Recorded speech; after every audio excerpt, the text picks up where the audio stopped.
ನನ್ನ ಹೆಸರು ವಿಸ್ಮಯ. ನಾನು 5ನೇ ತರಗತಿಯಲ್ಲಿ ಓದುತ್ತಿದ್ದೇನೆ. ನಮ್ಮ ಶಾಲೆಯ ಹೆಸರು ಇನ್ಸೈಟ್ ಪಬ್ಲಿಕ್ ಸ್ಕೂಲ್. ನಾನು ಹೇಳುತ್ತಿರುವ ಕಥೆಯ ಹೆಸರು ಮಹಾಪುರುಷನ ಕಥೆ. ಬನ್ನಿ ಬನ್ನಿ, ನಾನು ಈಗ ಒಬ್ಬ ಮಹಾಪುರುಷನ ಕಥೆಯನ್ನು ನಿಮಗೆ ಹೇಳುತ್ತೇನೆ. ಒಂದಾನೊಂದು ಕಾಲದಲ್ಲಿ ಒಬ್ಬ ದಶರಥ ಎಂಬ ರಾಜ 3 ರಾಣಿಯರೊಂದಿಗೆ ಅಯೋಧ್ಯೆಯನ್ನು ಆಳುತ್ತಿರುತ್ತಾನೆ. ಆತನಿಗೆ ಸಕಲ ಐಶ್ವರ್ಯಗಳಿದ್ದರೂ ಕೂಡ ಒಂದೇ ಒಂದು ಸಂಕಟ ಕಾಡುತ್ತಿತ್ತು. ಅಯ್ಯೋ ಭಗವಂತ, ನನಗೆ ಏಕೆ ಮಕ್ಕಳಿಲ್ಲ ಎಂದು ಕಂಡ ದೇವರಿಗೆಲ್ಲ ಕೇಳಿಕೊಳ್ಳುತ್ತಿದ್ದೇನೆ. ಹೀಗಿರುವಾಗ ವಸಿಷ್ಠ ಮಹರ್ಷಿಯ ಸಲಹೆಯಂತೆ ರಾಜಪುತ್ರ ಕಾಮೇಸ್ಯಾಗ 4 ಜನ ಮಕ್ಕಳನ್ನು ಪಡೆಯುತ್ತಾನೆ. ಅವರೇ ರಾಮ, ಲಕ್ಷ್ಮಣ, ಭರತ, ಶತ್ರುಘ್ನ. ಬೆಳೆದು ದೊಡ್ಡವರಾದ ಮೇಲೆ ಕೌಸಲ್ಯ ಮಗ ರಾಮನಿಗೆ ಸೀತಾಮಾತೆಯ ಜೊತೆ ಮದುವೆ ಮಾಡಿಸುತ್ತಾರೆ. ಆಗ ದಶರಥ, ನಾನು ಇನ್ನ ಮುಂದೆ ರಾಜ್ಯದ ಜವಾಬ್ದಾರಿಯನ್ನು ರಾಮನಿಗೆ ನೀಡುತ್ತಾನೆ ಎಂದ ಭರತನ ತಾಯಿ ಕೈಕೇಯಿಗೆ ಮಂತರೆಯು ಇಲ್ಲ ಸಲ್ಲದನ್ನು ಹೇಳಿಕೊಟ್ಟು ಭರತ ರಾಜನಾಗುವಂತೆಯೂ ರಾಮ ವನವಾಸಕ್ಕೆ ಹೋಗುವಂತೆಯೂ ಆಗುತ್ತದೆ. ಆಗ ದಶರಥ ಇದರಿಂದ ಮನನೊಂದು ಅಲ್ಲೇ ಸಾಯುತ್ತಾನೆ.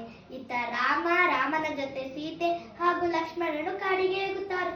ಕಾಡಿನಲ್ಲಿರುವಾಗ ಒಮ್ಮೆ ಶೂರ್ಪಣಖಿ ರಾಮನ ಸೌಂದರ್ಯವನ್ನು ಕಂಡು ಮದುವೆಯಾಗಲು ಕೇಳಿದಾಗ ಅಲ್ಲಿ ಸಣ್ಣ ಕಲಹ ಉಂಟಾಗಿ ಲಕ್ಷ್ಮಣಕ್ಕೆ ಮೂಗನ್ನು ಕತ್ತರಿಸುತ್ತಾನೆ.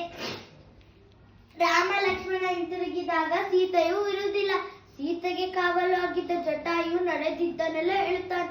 ವಿಷಯ ತಿಳಿದ ರಾಮ ಅಲ್ಲೇ ಮೂರ್ಛೆ ಹೋಗುತ್ತಾನೆ. ನಂತರ ರಾಮ ಲಕ್ಷ್ಮಣರಿಬ್ಬರು ಸೀತೆಯನ್ನು ಹುಡುಕಲು ಹೋಗುತ್ತಾನೆ. ಅಲ್ಲಿ ಮಾರ್ಗ ಮಧ್ಯದಲ್ಲಿ ತುಂಬಾ ಸಂಕಷ್ಟದಲ್ಲಿದ್ದ ಸುಗ್ರೀವವನ್ನು ಸೇರುತ್ತಾರೆ. ರಾಮ ಕಷ್ಟವನ್ನರಿತ ಸುಗ್ರೀವನ ಕಪಿ ಸೈನ್ಯವು ರಾಮನ ಲಕ್ಷ್ಮಣನಿಗೆ ಸಹಾಯ ಮಾಡಲು ಮುಂದೆ ಬರುತ್ತಾರೆ. ಹನುಮಂತ ನೀ 7 ಸಮುದ್ರ ದಾಟಿ ಸೀತೆಯನ್ನು ಹುಡುಕು ಬರಲು ಎಂದು ಹೇಳುತ್ತಾನೆ. ಆಗ ಹನುಮಂತನು, ನಾ ಹೇಗೆ ಸಮುದ್ರ ದಾಟಲು ಎಂದಾಗ ಸುಗ್ರೀವ, ಹನುಮಂತ ನೀ ವಾಯುಪುತ್ರ, ನಿನ್ನ ಶಕ್ತಿ ನಿನಗೆ ಹರಿಯದು ಎಂದ. ಹನುಮಂತ ಹಾರಿ ಲಂಕೆಗೆ ಹೋಗಿ ಸೀತಾದೇವಿಗೆ ಧೈರ್ಯ ಹೇಳುತ್ತಾನೆ. ಆಗ ವಾಪಸ್ ಬರುವಾಗ ಇಡೀ ಲಂಕೆಗೆ ಬೆಂಕಿ ಹೊತ್ತಿಸಿ ಬರುತ್ತಾನೆ. ರಾಮ ಸೀತಾದೇವಿ ತುಂಬಾ ಕಷ್ಟದಲ್ಲಿದ್ದಾಳೆ, ಆಕೆಯನ್ನು ರಕ್ಷಿಸಬೇಕು ಎಂದು ಹೇಳುತ್ತಾನೆ. ಆಗ ಹನುಮಂತ ರಾಮ ನೀರಿನಲ್ಲಿ ಬರೆದು ಶ್ರೀರಾಮ ಎಂದು ಬರೆದು ನೀರಿನಲ್ಲಿ ಎಸೆದು ಸೇತುವೆಯನ್ನು ನಿರ್ಮಾಣ ಮಾಡಿ ಕೊನೆಗೆ ರಾವಣನ ಜೊತೆ ಮತ್ತು ರಣಬೀಕರು ಯುದ್ಧವನ್ನ ಮಾಡಿ ಗೆದ್ದರು. ರಾಮ ಸೀತಾದೇವಿಗೆ ಅಗ್ನಿ ಪರೀಕ್ಷೆಯನ್ನು ಮಾಡಿ ಗೆದ್ದಳು. ಕೊನೆಗೆ ಮಹಾಪುರುಷನ ಕಥೆಯನ್ನು ಆಲಿಸಿದ್ದ ನಿಮ್ಮೆಲ್ಲರಿಗೂ ನಮ್ಮೆಲ್ಲರಿಗೂ ಧನ್ಯವಾದಗಳು.